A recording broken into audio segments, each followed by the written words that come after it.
আসসালামু আলাইকুম সুপ্রিয় দর্শক, আমার কুকিং চ্যানেল দীপ কিচেনে আপনাদের সবাইকে স্বাগত।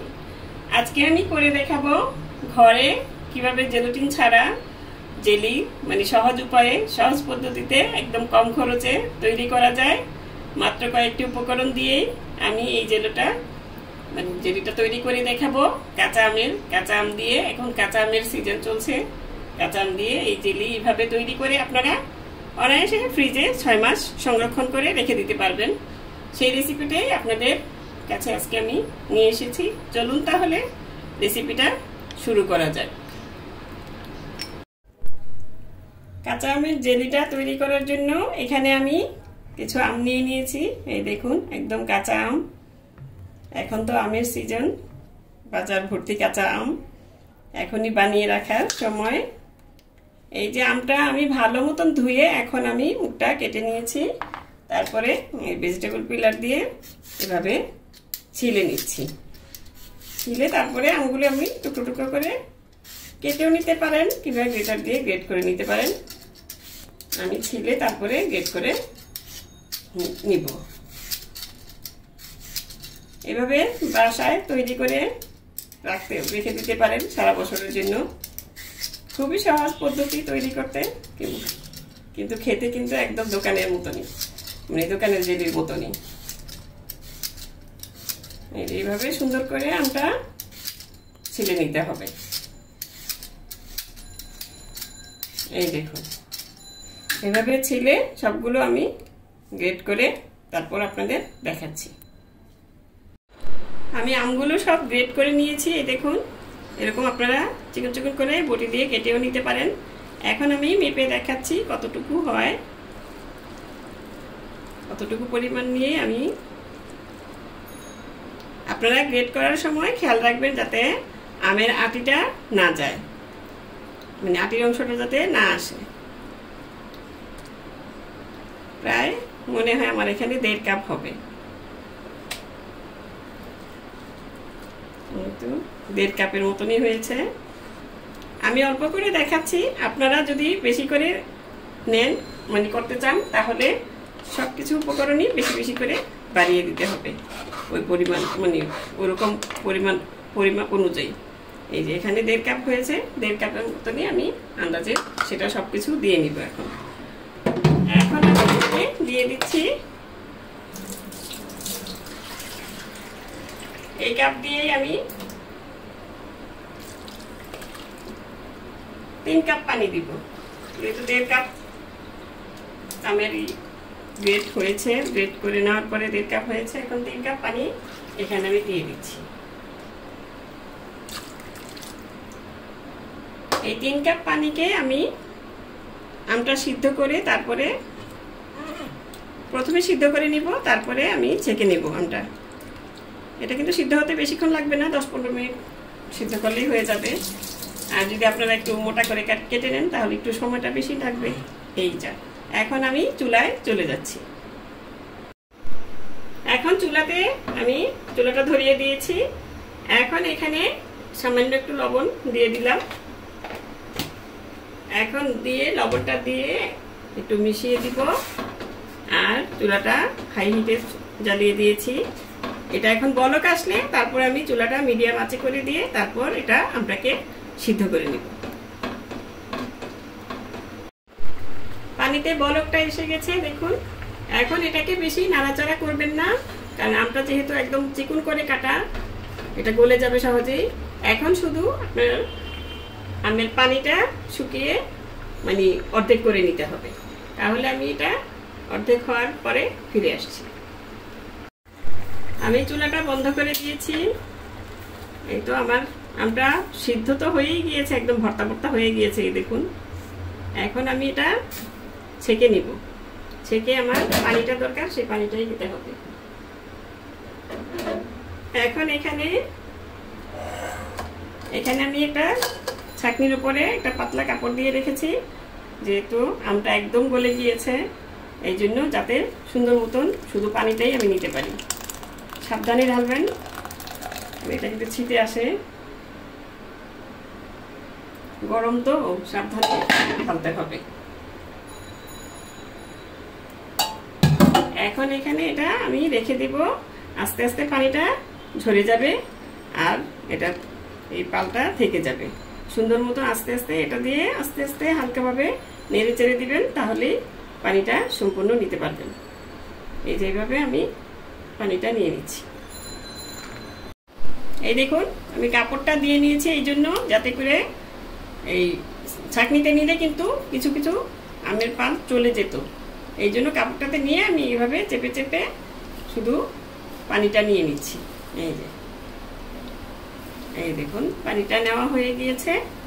এখন এগুলো আপনি ফেলে দিবেন না, এটা দিয়ে আপনি কিন্তু আম পান্না বানিয়ে খেতে পারবেন, মানে আমের জুস, আমের শরবত বানিয়ে খেতে পারবেন, কিংবা চাটনিও বানাতে পারবেন। এটা আমি এখন সরিয়ে নিচ্ছি। এখন আমি পানিটা মেপে নিব কতটুকু হলো।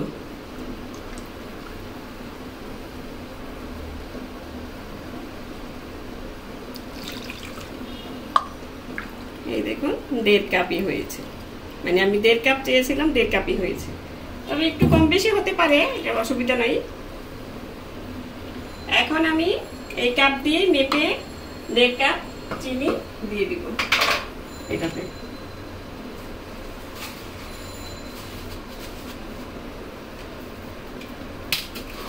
যতটুকু এটা রেশিওটা হচ্ছে, যতটুকু আপনি আমের পানিটা নেবেন অতটুকুই চিনিটা আপনার ব্যবহার করতে হবে, কারণ এই রেসিপিতে কিন্তু চিনিটা একটু বেশিই লাগে জেলি বানাতে গেলে। এই যে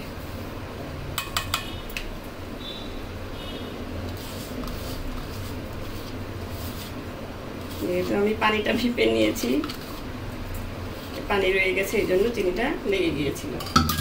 এখন এখানে আর একটা জিনিসই লাগবে, সেটা হচ্ছে হোয়াইট ভিনেগার। এই ভিনেগারটা দিলে আপনার এই চিনিটা অনেকদিন পর্যন্ত আপনার ভালো থাকবে, নষ্ট হবে না। এখানে দিয়ে দিতে হবে 1.5 টেবিল চামচ ভিনেগার।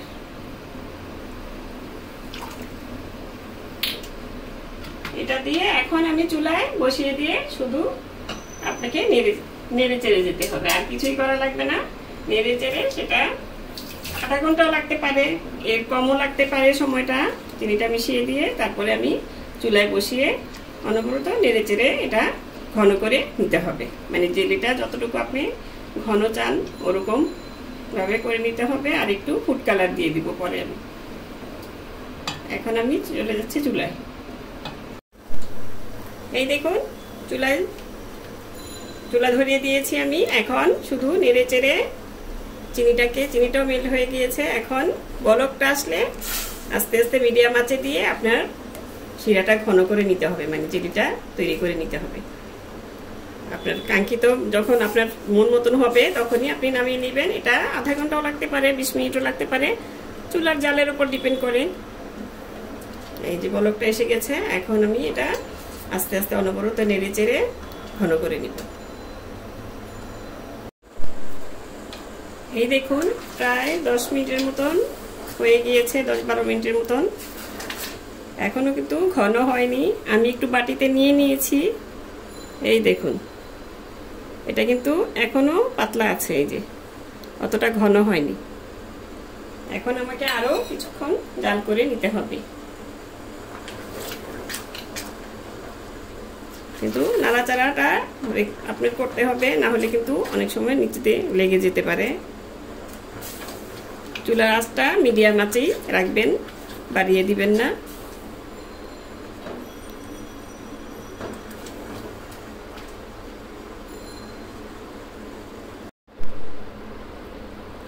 এই দেখুন আমি এখন 20 মিনিট পরে আপনাদের দেখাচ্ছি। এখন আমি একটু বাটিতে নিয়ে দেখব এটা ঠান্ডা হলে কিরকম জমবে সেটার উপরে ডিপেন্ড করে, মানে আমি দেখব সেটা ঠিক মতন হয়েছে কিনা। একটু ঠান্ডা করে তারপরে দেখে নেবেন। এখন আমি এখানে দিয়ে দিচ্ছি সামান্য একটু গ্রিন ফুড কালার, যেহেতু কাঁচা আমের জেলি তৈরি করছি, সামান্য একটু দিবেন। তবে এটা পুরোটাই অপশনাল, আপনি দিতেও পারেন, নাও দিতে পারেন। দিলে দেখতে একদম দোকানের মতন লুক আসবে, সেটার জন্য দেওয়া।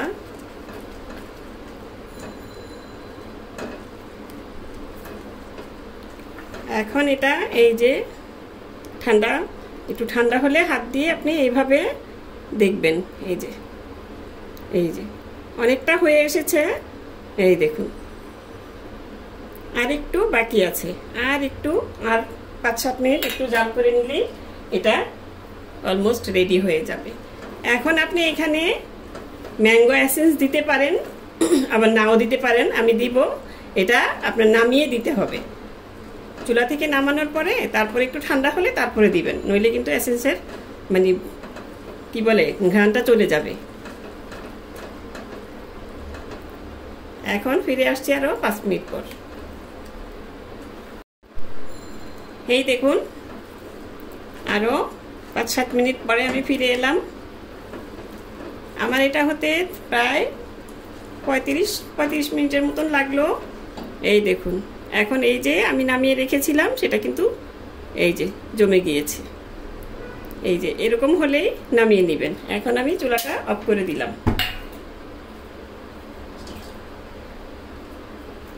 এখন নামিয়ে ঠান্ডা করে নিচ্ছি। আমি এখানে এখন দিয়ে দিলাম 1 চামচ ম্যাঙ্গো এসেন্স। এটা দিলে মানে সম্পূর্ণ একদম দোকানের মতনই আপনার মানে সুস্বাদু হবে, খেতে ওরকমই লাগবে, সুন্দর ঘ্রাণ, আমের ঘ্রাণটা আসবে। এটাও অপশনাল, আপনারা দিতেও পারেন, নাও দিতে পারেন, দিলে ভালো হয়। যেমন কালারটা দিলে একদম দোকানের মতন লুকটা এসেছে, এরকম এসেন্সটা দিলেও এটা দোকানের মতনই খেতে সুস্বাদু হবে, ঘ্রাণটা ওরকম আসবে, এই জন্যই দেওয়া।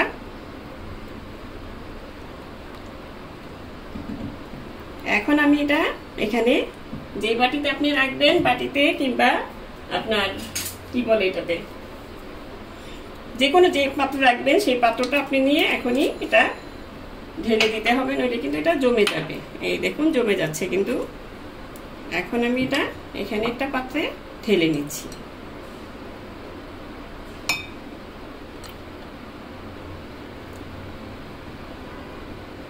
এটা এখন ঢেলে আমি রেখে দেব প্রায় 3-4 ঘন্টা পর নর্মাল তাপমাত্রায় আসলে তারপর আপনাদের দেখাবো যে এটা কিরকম হয়েছে।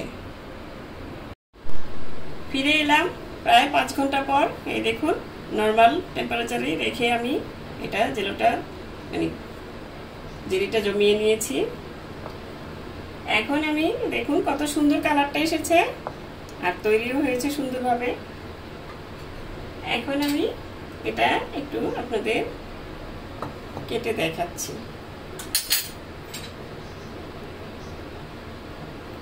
এই দেখুন পারফেক্ট ভাবে কিন্তু জেলিটা হয়ে গিয়েছে।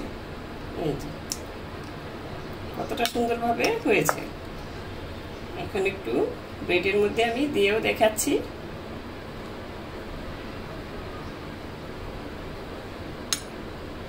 এভাবে তৈরি করে নিলে বাচ্চাদের টিফিনে বাসায় সুন্দর মতন খেতে পারবেন। আর এটা সবচেয়ে বড় কথা হচ্ছে এটা আপনার ঘরে তৈরি খাবার। ঘরে তৈরি খাবারের স্বাদ সবকিছুই আলাদা। এই তো এইভাবে দিয়ে তারপরে মাখিয়ে নিয়ে বাচ্চাদের দিবেন, ওরা সুন্দর মতন খেয়ে ফেলবে। কোনো জেলেটিন ছাড়াই কিন্তু এটা তৈরি করা হয়েছে, কত সুন্দরভাবে পারফেক্টভাবে তৈরি হয়েছে। এই দেখুন